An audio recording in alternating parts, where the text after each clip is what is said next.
पूजनीय मातृशक्ति ब्रह्मचारीगण, भाष्य भूमिका ईश्वर स्तुति प्रार्थना याचना समर्पण विषय। पीछे यज्ञाग्रतो दूरमुदयति दैवम, इसका अर्थ हमने देखा था। आज उससे अगले मंत्र को देखते हैं। वाजश्च में प्रसवश्च में, उसको कह रहे हैं स्वामी जी, एवं एवं वाजश्च में इति 18 अध्यायस्थैर मंत्रैः सर्वस्वसमर्पणं परमेश्वराय कर्तव्यम इति वेदे विहितम। करें कि इसी प्रकार जो वाजश्च में ये मंत्र दिया पीछे, ये इति 18 अध्यायस्थई 18वें अध्याय में जो युक्त मंत्र हैं उनमें उनका अभिप्राय करें कि सर्व स्वसमर्पणम परमेश्वराय कर्तव्यम इति, जो अपना स्वयं का जो भी कुछ है वो परमेश्वर के लिए समर्पित कर देवे, ऐसा वेदे विहितम, वेद में कहा गया है। सब कुछ परमात्मा के समर्पित अपना कर देना चाहिए, ये तात्पर्य स्वामी जी का यहाँ है। अतः परमोत्तम पदार्थम मोक्षम आरभ्य अन्नपानादि पर्यंतम ईश्वराद याचितव्यम इति सिद्धम। करें कि इससे सिद्ध क्या हुआ, जब हम सब कुछ जिसके समर्पित कर देते हैं, समर्पण कर देते हैं, फिर मांगा भी उसी से जाता है, दूसरे से तो मांगा नहीं जाता, क्योंकि उसी के अधीन हो गए, उसी के समर्पित हो गए। तो कह रहे हैं अतः इससे परमोत्तम पदार्थम, सबसे उत्तम जो पदार्थ है वो मोक्षम आरभ्यात, ये मोक्ष से आरंभ करके और सबसे छोटी से छोटी चीज जीवन के लिए होती है अन्नपानादि पर्यंतम। अन्नपानादि पर्यंत वो सब परमेश्वर से ही मांगना चाहिए, उसी से याचना करनी चाहिए, ये सिद्ध होता है। बहुत बड़ी बात महर्षि ने यहाँ कही है। कह रहे हैं कि जो भी कुछ मांगना है, छोटी से छोटी चीज मांगनी है, और बड़ी से बड़ी चीज जो मोक्ष है वो सारा का सारा परमेश्वर से ही मांगे, दूसरे से हाथ न फैलावे, परमेश्वर से मांगते हैं। अर्थात पहले समर्पण की बात की है, तो समर्पित जो व्यक्ति हो जाता है, निश्चित है परमेश्वर से जब हम कुछ मांगते हैं तो वो प्राप्त भी होता है। जैसे वो कहते हैं कि भाई वो कोई किसान हल जोते हुए था और वो भटक गए, अकबर जी, अकबर बोलते हैं, अकबर बोलते हैं, अकबर जी भटक गए और भूखे प्यासे थे। किसान ने खिला पिला दिया और अकबर को जान में जान आई और कहने लगे कि भाई कभी आ जाना, तेरे पास जब अभाव महसूस हो आ जाना, दे देंगे। और जब अभाव महसूस हुआ तो घरवाली ने कह दिया कि राजा से संबंध है, चला जा, उसने बुलाया था। गया है, पता लगा है, अकबर को बड़ी आव भगत की है, कहते हैं बहुत अच्छे, उसको अतिथि गृह में ठहराया और पूछा भी कैसे आना हुआ, भाई कुछ मांगने आए हैं। बोले देंगे, बैठो, बैठा लिया। बोले देंगे, थोड़ी देर में देंगे। नमाज का समय था। कहते हैं अकबर वो नमाज पढ़ने लगे, घुटने टेक दिए, सिर टेक दिया, कभी वो होते ही हैं ऊंचे नीचे ये, फिर हाथ भी फैलाते हैं। सारी क्रिया किसान देख ही रहा था। बाद में पूछ लिया कि भाई तो कर क्या रहा था। अकबर को तो वो मित्र जैसा मान लिया उसने। बोले तू कर क्या रहा था, ये ऊपर नीचे हो रहा था, हाथ भी फैला रहा था। अकबर ने कहा कि तुझे नहीं पता, मैं परमात्मा से कुछ मांग रहा था, खुदा से मांग रहा था। किसान ने माथे में हाथ करके कहा कि भिखारी के घर आ गया मैं तो।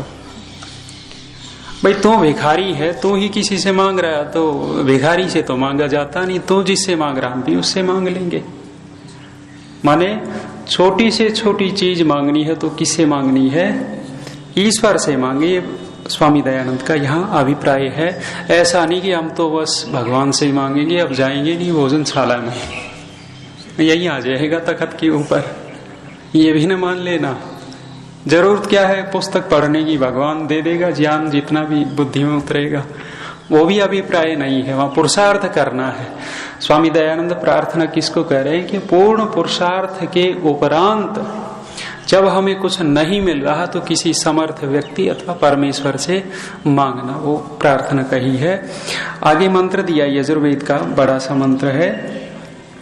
आयुर्यज्ञेन कल्पताम, यज्ञो प्राणो यज्ञेन कल्पताम, चक्षुर यज्ञेन कल्पताम, श्रोत्रम यज्ञेन कल्पताम, वाग यज्ञेन कल्पताम, मनो यज्ञेन कल्पताम, आत्मा यज्ञेन कल्पताम, ब्रह्म यज्ञेन कल्पताम, ज्योतिर्यज्ञेन कल्पताम, स्वर यज्ञेन कल्पताम, पृष्ठम यज्ञेन कल्पताम, यज्ञो यज्ञेन कल्पताम, स्तोमश्च यजुश्च ऋक्च सामच बृहच्च रथंतरम च स्वर देवा अगन्म अमृता अभूम प्रजापते प्रजा अभूम वेट स्वाहा।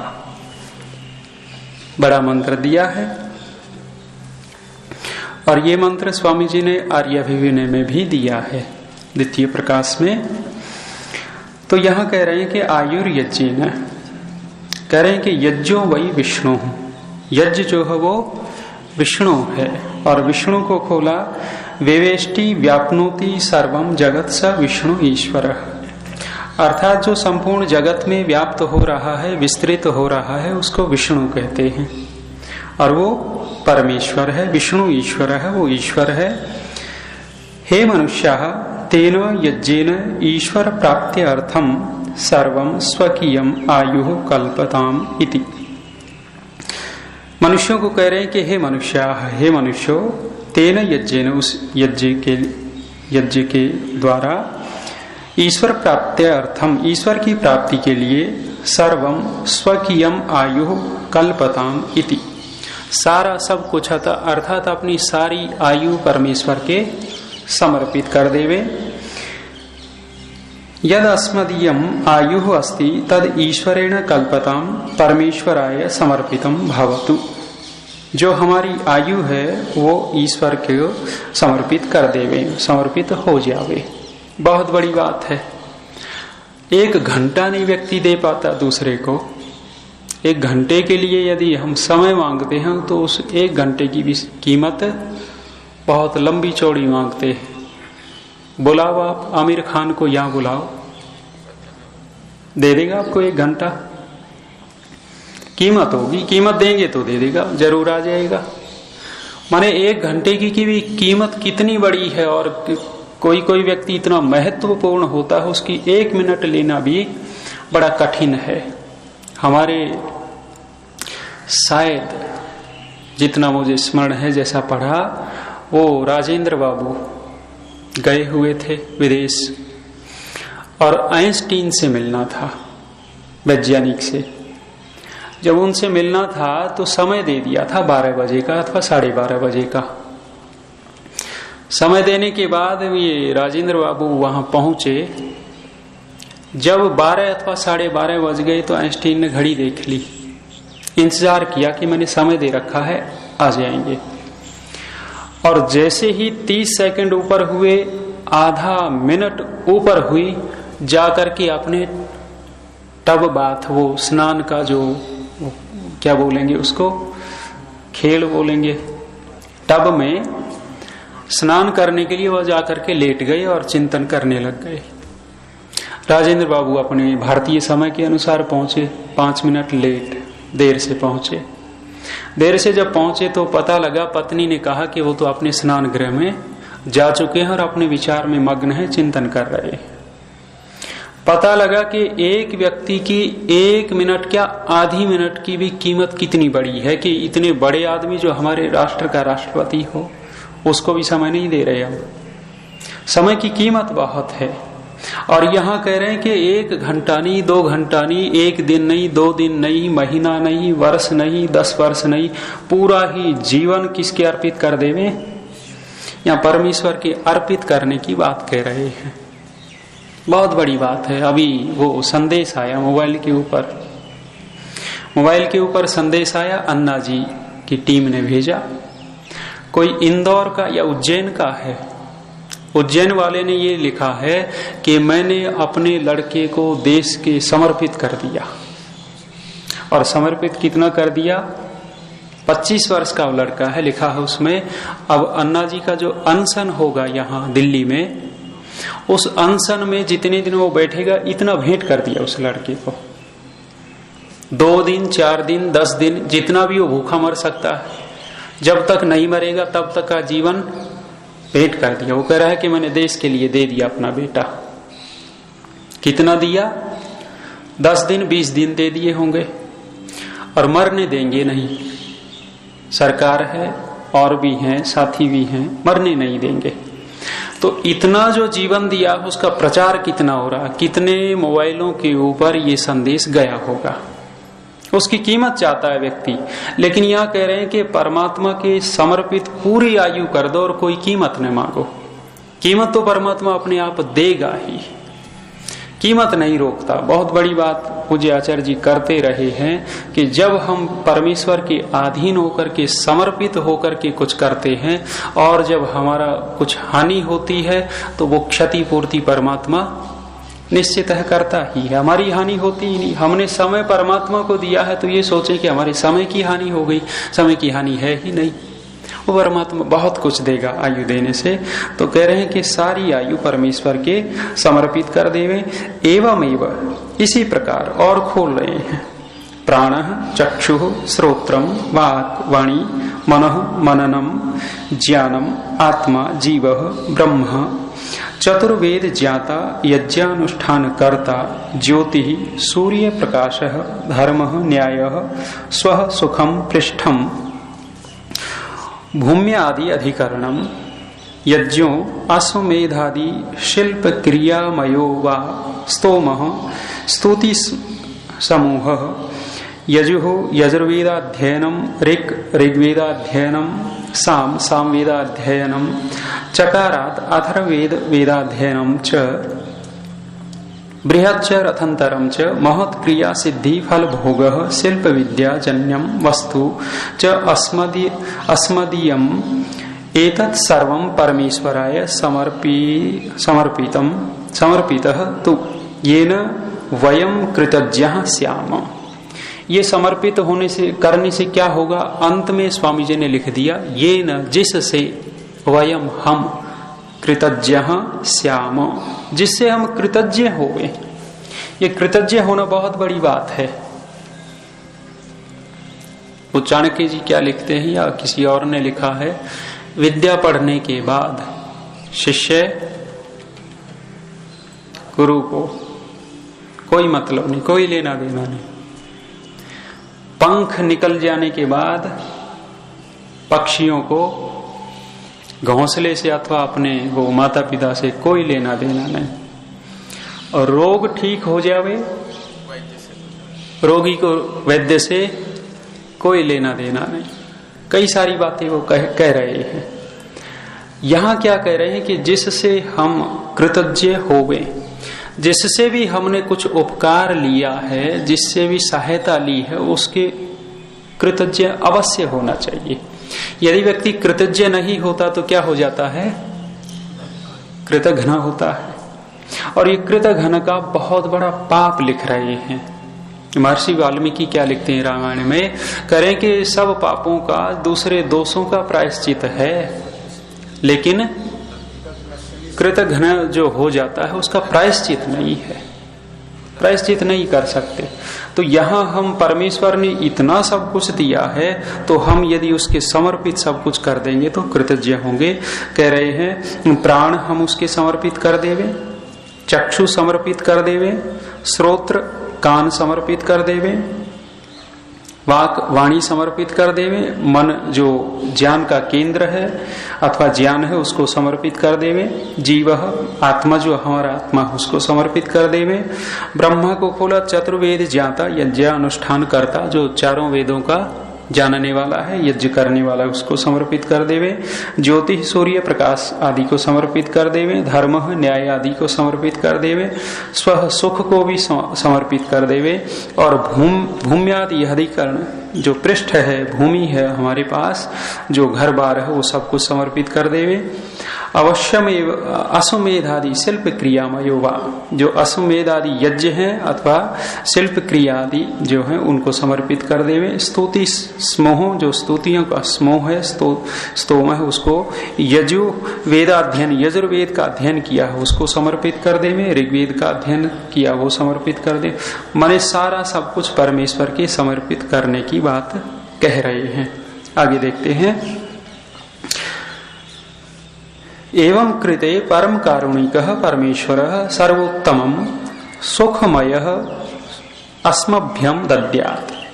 ये हम सारा समर्पित करने से फल क्या मिलेगा, उसका फल स्वामी जी ने लिखा, ऐसा करने पर जो परम कारुणिक परमेश्वर है वो सर्वोत्तमं सुखम अस्मभ्यं दद्यात्, जो सर्वोत्तम सुख है उस सुख को हमें देगा। और सर्वोत्तम सुख क्या है परमेश्वर के पास? मोक्ष ही है, उससे बढ़कर के तो है नहीं, मुक्ति ही चाहिए, मुक्ति दे देगा परमात्मा ये समर्पित करने से। अन्यथा देखा वो कह रहा है कि आर्य संस्कृति, आर्य संस्कृति क्या मानी? आर्य संस्कृति मान रहा है, एक वो पत्रिका निकली है खेजड़ा एक्सप्रेस, खेजड़ा एक्सप्रेस पत्रिका का नाम है।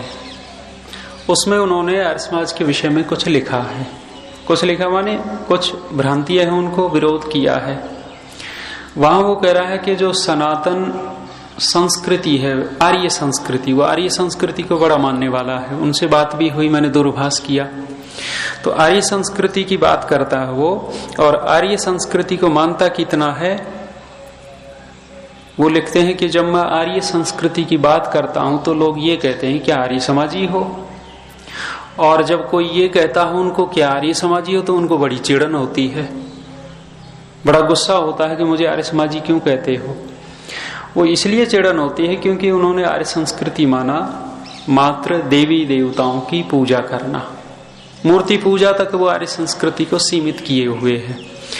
तो वो कहने लगा कि जी ये जो मूर्ति पूजा है ये जैसे स्वामी जी ने भी दिया सीढ़ी है अथवा प्राइमरी तक का है, प्राथमिक शिक्षा है। आगे वो आप तो पीएचडी की बात करते हो, शोध ग्रंथ लिखते हो, उनकी बात करते हो, निराकार की उपासना करो। अच्छा, जितने भी ये मूर्ति पूजक हैं ये क्या जिसको वो सीढ़ी मानते हैं, इसे पहली सीढ़ी से ऊपर वाली सीढ़ी पे गए? बालक से लेकर के मरण पर्यंत उसी सीढ़ी पर पड़े रहते हैं। यदि ये सीढ़ी मानते हैं तो ऊपर भी उठे। यदि ये प्राथमिक शिक्षा मानते हैं, प्राथमिक शिक्षा आप देखना कि बालक से लेकर के मरण पर्यंत उसी प्राथमिक शिक्षा में ही पड़े रहते हैं, आगे बढ़ते ही नहीं। यदि वो ये मानते हैं कि प्राथमिक शिक्षा है तो प्राथमिक शिक्षा से तो आगे बढ़ा जाता है, तो वहां तक वो मान लिया। उन्होंने कहा कि ये मूर्ति पूजा जो है आर्य संस्कृति है। और वास्तव में आर्य संस्कृति क्या है? स्वामी दयानंद ने दिया ही है। तो उसको जब हम मानेंगे एवं कृते है, वो आर्य संस्कृति जो ये मंत्र ही कह रहा है कि हम सब कुछ समर्पित कर देवे, यही आर्य संस्कृति है। उससे परम कारुणिक परमेश्वर सर्वोत्तमम अस्मभ्यम सुखम दद्यात्, हमारे लिए वो सर्वोत्तम सुख देगा। येन वयम सुखे प्रकाशिता परमानंदम मोक्षम सर्वदा प्राप्ता भवेम, जिससे हम जो सुखे प्रकाशिता सुख से प्रकाशित होकर परमानंद मोक्ष को सदा प्राप्त होवे। तथा वयम परमेश्वर से एव प्रजा, और हम परमात्मा की ही प्रजा हैं, ईश्वर की प्रजा हैं। अर्थात परमेश्वरम विहाय अन्य मनुष्यम राजानम नैव कदाचित मन्यामहे इति। यहाँ महर्षि कह रहे हैं कि हम ईश्वर की ही प्रजा हैं, राजाओं का राजा है परमेश्वर, सम्राटों का सम्राट ईश्वर है, तो उसी को हम राजा माने। कह रहे हैं कि उस परमेश्वर को छोड़ करके अन्य मनुष्य को राजा कभी भी न माने। एक व्यवस्था की दृष्टि से तो मानना ही पड़ता है और माने, लेकिन जो ये समर्पण वाली जो बात कही है सारी की सारी ऊपर, उसको लेकर के स्वामी जी कह रहे हैं कि वही राजा है, उसी की आज्ञा में चलना चाहिए। और उसी की आज्ञा चलने के लिए ये जो समर्पण किया है श्रोत्र का, नेत्र का, वाणी, मन इत्यादि का, वो ये उनकी आज्ञा में चलाने के लिए कह रहे हैं। एवं जाते, ऐसा होने पर सदा वयम सत्यम वदामः, ऐसा करेंगे तो हम सदा सत्य ही बोले। भवद आज्ञा करणे परम प्रयत्नतः उत्साहवन्तः अभूम भवेम। परमात्मा को कह रहे हैं कि हम सत्य ही बोले और आपकी आज्ञा के पालन करने में परम प्रयत्नतः, पूरे प्रयत्न से उत्साहवंत अभूम भवेम, हम बहुत उत्साही भी होवे। मां कदाचित भवत आज्ञा विरोधिनः वयम अभूम, अर्थात कह रहे हैं कि हम आपकी कभी आज्ञा के विरोधी न हुए। जब जब परमेश्वर की आज्ञा के विरोधी हम होंगे तब तब निश्चित है दुख मिलेगा, और जब जब हम परमेश्वर की आज्ञा के अनुसार चलेंगे तब तब हमें निश्चित है सुख मिलेगा। बहुत बड़ा अटल सिद्धांत है। किंतु भवत सेवायाम सदैव पुत्रवत वर्तेमहि, दृष्टांत पुत्रवत दिया है। करें कि किंतु आपकी सेवा में सदा पुत्र के तरह वर्ताव करते रहें। जैसे पिता के समर्पित होकर के पुत्र उसका अनुचारी हो जाता है, उसके अनुसार चलता है, वैसा ही हम आपके अनुसार चलें और व्यवहार करें। अन्यथा हम ये समर्पित नहीं करेंगे परमेश्वर के। जब परमेश्वर के व्यक्ति समर्पण नहीं करता, समर्पित नहीं होता, तो उसके अंदर निश्चित है कहीं न कहीं अभिमान अहंकार का पुट होता है। समर्पित व्यक्ति के अंदर अभिमान अहंकार नहीं हुआ करता।